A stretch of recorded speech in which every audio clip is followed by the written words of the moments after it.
నమస్తే, welcome to our channel. నేను సౌజన్య. ఆంధ్రప్రదేశ్లో ల్యాండ్ టైటిలింగ్ యాక్ట్కి సంబంధించి ఎవరు ఏం మాట్లాడినా తెలుసుకోకుండా ప్రజలకి అవగాహన కల్పించడానికి ఎవరు ప్రయత్నించినా వాళ్ళపైన కేసులు బనాయిస్తాము. కాకపోతే ఇప్పుడు ఎలక్షన్ కమిషన్ ఉంది కాబట్టి ఆగుతున్నాము అని చెప్పేసి కొంతమంది వైసీపీ నాయకులు పబ్లిక్గా అనడం జరిగింది. సో దీనికి సంబంధించి జగన్మోహన్ రెడ్డి ఎవరేం మాట్లాడినా దీనికి సంబంధించి ల్యాండ్ టైటిలింగ్ యాక్ట్కి సంబంధించి వాళ్ళపైన కేసులు పెట్టండి అని ఒక పోలీస్ అధికారికి, ఆయనకి ఎవరైతే అనుకూలంగా ఉంటారో ఆ పోలీస్ అధికారికి జగన్మోహన్ రెడ్డి ఫోన్ చేశారని, బట్ ఆ పోలీస్ ఆఫీసర్ ఎవరైతే ఉన్నారో ఆయన ఏం చెప్పారు ఏంటి మరి అంశానికి సంబంధించి మనతో మాట్లాడడానికి, ఆయన విశ్లేషణని మనతో పంచుకోవడానికి ఈరోజు మనతో పాటు ఉన్నారు జనసేన అధికార ప్రతినిధి కోసంపూడి శ్రీనివాస్ గారు ఉన్నారు. వారితో మాట్లాడదాం. నమస్తే అండి. నమస్తే అమ్మా. ల్యాండ్ టైటిలింగ్ యాక్ట్కి సంబంధించి ఎవరేం మాట్లాడినా, ప్రజలకు అవగాహన కల్పించడానికి ట్రై చేసినా వాళ్ళపైన కేసులు పెడతామని చెప్పేసి వైసీపీ నాయకులు అనడం జరిగింది. సో దానికి సంబంధించి పెట్టండి అనేటువంటి మాట చెప్పడానికి జగన్మోహన్ రెడ్డి కాల్ చేశారని ఒక పోలీసు అధికారికి, బట్ ఆయన ఏమో ఇచ్చిన సమాధానానికి జగన్మోహన్ రెడ్డి షాక్ అయ్యారు అని అంటున్నారు. అసలు ఆయన ఫోన్ చేశారా? అటు సైడ్ పోలీస్ అధికారి ఏమన్నారు ఏంటి? ఒకటి సౌజన్య, తెలుగు ప్రజల మీద అంటే ఆంధ్రప్రదేశ్ ప్రజల మీద వైసీపీ వేలాడదీసిన కత్తి ల్యాండ్ టైటిలింగ్ యాక్ట్. ఒక చట్టాలు తీసుకురావచ్చు, ప్రభుత్వం ఉన్న తర్వాత బాధ్యత చట్టాలు తీసుకురావడం. చట్టం తీసుకొచ్చే ముందు ప్రజలకి అవగాహన కల్పించాలి. ఈ చట్టం వలన ప్రజలకు ఇది ఉపయోగం అని చెప్పేసి అవగాహన కల్పించాలి. ప్రతిపక్ష పార్టీలు కూడా దాంట్లో ఉన్న మంచి చెడుల గురించి మాట్లాడుతూ ఉంటారు. ఇది సహజంగా జరిగే ప్రక్రియ. చాలా విచిత్రంగా ఇక్కడ ఏమిందంటే ల్యాండ్ టైటిలింగ్ యాక్ట్ గురించి లోపాల గురించి మాట్లాడుతుంటే తట్టుకోలేకపోతున్నారు వైఎస్ఆర్ కాంగ్రెస్ పార్టీ నాయకులు. ఎందుకంటే మా భూమి మీద మా పత్రాల మీద మీ ఫోటోలు ఏంటి అని చెప్పి సామాన్యులు కూడా ప్రశ్నిస్తున్నారే, దానికి సమాధానం చెప్పడం మానేసి ప్రతిపక్షాలకు అవగాహన లేదు, లేకపోతే మా మీద తప్పుడు సమాచారం ఇస్తున్నారు, అసలు దీని గురించి మాట్లాడకూడదు అని కూడా కోర్టులకు వెళ్తున్నారు. చాలా విచిత్ర పరిస్థితి. ఎందుకంటే సామాన్యుడికి వచ్చే ప్రశ్నలకి జవాబులు చెప్పాల్సిన బాధ్యత ప్రభుత్వానికి ఉంది. అది చెప్పడం మానేసి అసలు మాట్లాడొద్దు అంటే ప్రజాస్వామ్య దేశంలో ఉన్నాం, మన రాచరికంలో లేం కదా. వారి పార్టీకి సంబంధించిన వారే అనేక మంది, మన భారతీయ గారు కూడా ప్రచారానికి వెళ్తే ఆమెని అక్కడ క్వశ్చన్ చేసిన పరిస్థితులు ఉన్నాయి. దాంతో ఎప్పుడైతే ప్రజల్లో ఒక విధమైనటువంటి ఒక ఆగ్రహవేశాలు వస్తున్నాయి అని చెప్పేసి తెలిసిందో, ఆటోమేటిక్గా దీనివల్ల మనకి ప్రమాదం జరుగుతుందని తెలిపేటప్పటికీ దీన్ని ఏదో రకంగా గొంతు నొక్కాలి అనేటువంటి, అంటే మొదటి నుంచి సౌజన్యం వీళ్ళ ఉద్దేశాలు అవే. ఏదో దౌర్జన్యాలతోటి లేకపోతే ఒక అక్రమ కేసులు పెట్టి ఇబ్బంది పెట్టి ఆఖరికి మీడియా మీద కూడా 2430 అప్పుడు తీసుకొచ్చారు. అంటే వారికి వ్యతిరేకంగా ఏమైనా మాట్లాడితే కేసులు పెట్టాలని, అంటే ఆ విధంగా నమ్ముకున్నారు. వారికి అర్థం కాదు ఏంటంటే మనం ఇప్పుడు ఎలక్షన్ కోడ్ ఉంది, అధికారులందరూ ఎలక్షన్ కమిషన్ అండర్లో ఉంటారు కాబట్టి మన మాట ఎవరో ఎనరో అనేది కూడా లేకుండా వారికి అనుకూలంగా పనిచేసే పోలీసు అధికారులకి జగన్మోహన్ రెడ్డి ఫోన్ చేసి ఎవరన్నా మాట్లాడితే మాత్రం అరెస్ట్ చేయండి అన్న మాట చెప్పడం వాస్తవం. బట్ వారికి కూడా కొన్ని పరిధులు ఉంటాయి కదా. ఎంత వైసీపీకి భజన చేసే అధికారులకు కూడా పైన ఉన్నటువంటి వాళ్ళని తప్పుడు నిర్ణయాలు తీసుకుంటే పైన ఉన్నటువంటి ఎలక్షన్ కమిషన్ సమాధానం చెప్పుకోవాలి. వాళ్ళ ఉద్యోగాలకు కూడా భద్రత ఉండాలిగా. దాంతో వాళ్ళు కూడా భయపడి, సార్ మీరు చెప్పినట్టు చేస్తే ఇప్పుడు మా ఉద్యోగాలు పోతాయి, ఇప్పుడు ఈ డీజీపీ గారు కూడా లేరు, మొత్తం ఎలక్షన్ కమిషన్ హ్యాండ్ ఓవర్లో ఉన్నాం అంతాను, మీరు అటువంటి పనులు మా మీద రుద్దొద్దు అని చెప్పేసి భయాందోళనతో చెప్పడం కూడా జరిగిందనే వార్తలు చాలా బలంగా వచ్చినాయి బయటికి.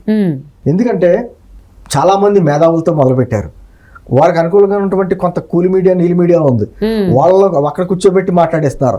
ఈ ల్యాండ్ టైటిలింగ్ యాక్ట్ కేంద్ర ప్రభుత్వం తీసుకొచ్చింది, కేంద్ర ప్రభుత్వం తీసుకొచ్చిన చట్టాన్ని మనం అమలుపరుస్తున్నాం తప్ప ఏం కాదు అని చెప్పేసి అంటున్నారు.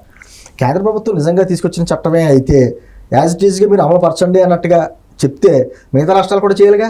అంటే ఆంధ్రప్రదేశ్కి ప్రత్యేకించి ల్యాండ్ టైటిలింగ్ యాక్ట్ పెట్టిందా కేంద్ర ప్రభుత్వం? కేంద్ర ప్రభుత్వం ఏం చేస్తుందంటే రాష్ట్రాలకు సంబంధించినటువంటి కొన్ని చట్టాల విషయంలో కొన్ని సూచనలు చేస్తుంది. అవి ఆయా రాష్ట్రాల వారికి అనుకూలంగా చేసుకుంటూ ఉంటాయి వాళ్ళకున్న పరిస్థితులను బట్టి.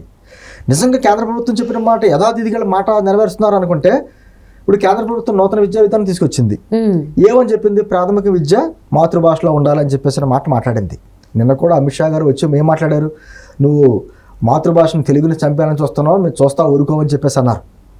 మరి ఒక పక్కనేమో కేంద్ర ప్రభుత్వం తీసుకొచ్చిన నూతన విద్యా విధానం ఇక్కడ అమలుపరుస్తానికేమో నీకేమో సరిగ్గా ఇది అవ్వట్లేదే, మాట్లాడితేనేమో ఫస్ట్ క్లాస్లో కూడా ఐబీ సిలబస్ పెడతారని మాట్లాడుతున్నావే, ల్యాండ్ టైటిలింగ్ యాక్ట్లోనే నీకెందుకు ఇంట్రెస్ట్ వచ్చింది అంటే దానికి అనేక రకమైన సమాధానాలు.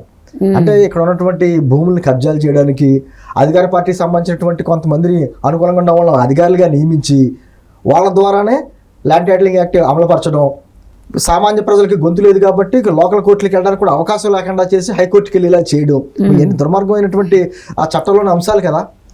చాలామంది దాంట్లో ఉన్న అంశాల గురించి మాట్లాడుతూ అనేక మంది న్యాయవాదులు చాలా తీవ్రమైన అభ్యంతరాలు వ్యక్తం చేస్తున్నారు. అంటే లోకల్ కోర్టు కూడా వెళ్ళడానికి లేదు, ఒక సామాన్యుడు హైకోర్టుకి ఎలా వెళ్తాడు అనేటువంటి ప్రశ్నలు కూడా తలెత్తున్నాయి. తర్వాత ప్రతి పేజీలోనే జగన్మోహన్ రెడ్డి గారి ఫోటో. ఇప్పుడు పత్రాలు ఉన్నాయి, ఆస్తి పత్రాలు అనేవి శాశ్వతంగా ఉండేవి. అక్కడ ఉండవలసింది ఏంటంటే ఆంధ్రప్రదేశ్ రాష్ట్ర రాజముద్ర ఉండాలి, ప్రభుత్వ ముద్ర ఉండాలి. జగన్మోహన్ రెడ్డి గారు ఎలా ఉంటాడో రేపు వెళ్ళిపోతాడు. ఎక్కడ కూడా ముఖ్యమంత్రుల ఫోటోలు ఎక్కడ ఉండవు ఆస్తిపత్రాల మీద. మరి ఈయన ఆస్తిపత్రాల మీద కూడా ఫోటోలు ఏంటి అంటే ఆల్రెడీ ఈ రంగుల పిచ్చి ఉంది, ఫోటోల పిచ్చి ఉంది. గతంలో మనం చూసి కొన్ని వేల కోట్లు ప్రభుత్వ భవనాలకు రంగులు వేయడం తీయడం, దాదాపు 3,000 కోట్లు నష్టపరిచాడు ఆంధ్రప్రదేశ్ ఖజానాకి. మళ్ళీ ఫోటోలు రేపు వద్దు నేను దిగిపోయిన తర్వాత మళ్ళీ పత్రాలనే మార్చాలి. అసలు కూటమి ప్రభుత్వం వచ్చిన తర్వాత ఖచ్చితంగా చెప్పడం జరిగింది కదా, ల్యాండ్ టైటిలింగ్ యాక్ట్ ముందుగా రద్దు చేస్తామన్నమాట కూటమి ప్రభుత్వం హామీ. కానీ ఈ లోపలే దీని వలన సామాన్య ప్రజలకు కూడా ఏమైందంటే నా భూమి నాది కాదంట, మనం చూసుకోకపోతే ప్రభుత్వం లాక్కుంటుందంటే ఒక భావన వచ్చింది. అందుకని ఆ భయం ప్రజల్లో వచ్చింది కాబట్టి రేపు పొద్దున్న ఓట్ల మీద ప్రభావం చూపిస్తుంది అనే ఉద్దేశం వచ్చింది కాబట్టి ఏదో రకంగా భయభ్రాంతులు సృష్టించి ప్రతిపక్ష పార్టీలు మాట్లాడనివ్వకూడదనే ఉద్దేశంతో ఇది ప్రయత్నాలు చేస్తున్నారు. కానీ ప్రజల్లోకి ఆల్రెడీ ఇది చొచ్చుకుపోయింది ఈ విషయం.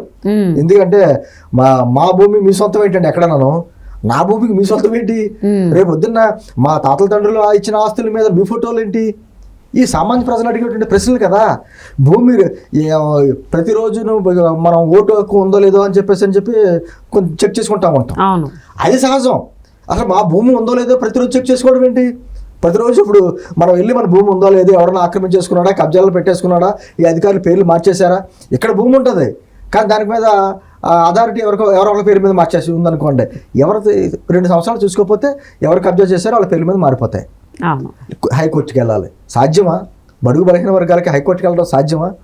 అంటే ఇవన్నీ ప్రజల్లోకి తీసుకెళ్ళడంలో ప్రతిపక్ష పార్టీలు సక్సెస్ అయినాయి కాబట్టి మన ఆల్రెడీ పెన్షన్ స్కీమ్ దెబ్బతిన్నది, ఇప్పుడు మళ్ళీ ఇది ఒకటి వచ్చింది, మళ్ళీ మన అధికారులు రావడానికి అడ్డంగా ఉంటుంది కాబట్టి వారికి సంబంధించిన అధికారులు అందరినీ పురుగొల్పి ఏదో రకంగా గొంతు నొక్కాలే ప్రయత్నం జరుగుతుంది. కానీ సాధ్యం కాదు. ఖచ్చితంగా ఈ చట్టాన్ని ఎలాగా రద్దు జరుగుతుంది. ఈ లోపుగా మీరు చేసే కుట్రలన్నీ కూడా ప్రజలు గమనిస్తున్నారు. మిమ్మల్ని నమ్మి ఇచ్చినందుకు భూముల్ని కోల్పోవాలనేటువంటి భావన ప్రజల్లో వచ్చింది కాబట్టి ఖచ్చితంగా ఓటు రూపంలో ఎత్తిప్పి కొడతారు.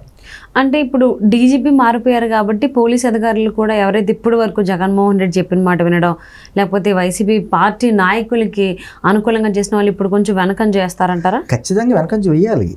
ఆల్రెడీ కొంతమంది అధికారులు మార్చారు, ఇంతకుముందు పోలీసు అధికారులని మార్చారు, జిల్లా స్థాయిలో ఎస్పీలు మార్చారు, ఇప్పుడు డీజీపీ కూడా వెయిట్ పడింది. అది సిగ్గుచేటు, నిజంగా జగన్కి చెంపదెబ్బది సిగ్గుచేటు. ఎందుకంటే నీకు అనుకూలమైనటువంటి అధికారులు అందరిలో పెట్టేసుకుని నీ ఇష్టం వచ్చిన పరిపాలన చేయడానికి ఇది రాచరికం కాదు, ప్రజాస్వామ్యం. ఖచ్చితంగా అవగాహన ఒక ముఖ్యమంత్రిగా తనకు ఉండాలి. ఎవరైనా ఉంటే ఒక ప్రభుత్వం ఎలక్షన్ కోడ్ వచ్చిన తర్వాత అయినా కొంచెం జాగ్రత్తగా ఎన్నికలకు ముందు ప్రజలకు అనుగుణంగా చేద్దాం, గతంలో చేసిన తప్పిదాలను సరి చేసుకుందాం ప్రయత్నం చేస్తుంది. ఇది మూర్ఖ ప్రభుత్వం. ఈ ప్రభుత్వానికి అది కూడా అవగాహన లేదు. ఇప్పటికీ ఏదో రకంగా హింసాత్మకమైనటువంటి వాతావరణం సృష్టించాలనేటువంటి భావనలోనే ఈ ప్రభుత్వం ఉంది. కానీ ఖచ్చితంగా రాజ్యాంగం ఉంది కదమ్మా, ఖచ్చితంగా రాజ్యాంగ పరిధిలో చేయాలి తప్ప అంతకు మించి చేస్తా మాత్రం శిక్ష అనుభవించాల్సిందే. మరి ఆంధ్రప్రదేశ్లో ఈ ల్యాండ్ టైటిలింగ్ యాక్ట్కి సంబంధించి ఎవరు మాట్లాడిన వాళ్ళపైన కేసులు పెడతారో ఉన్నారు. బట్ అది ఎంతవరకు సాధ్యం అనేది అందరికీ తెలిసిందే. So thank you so much అండి.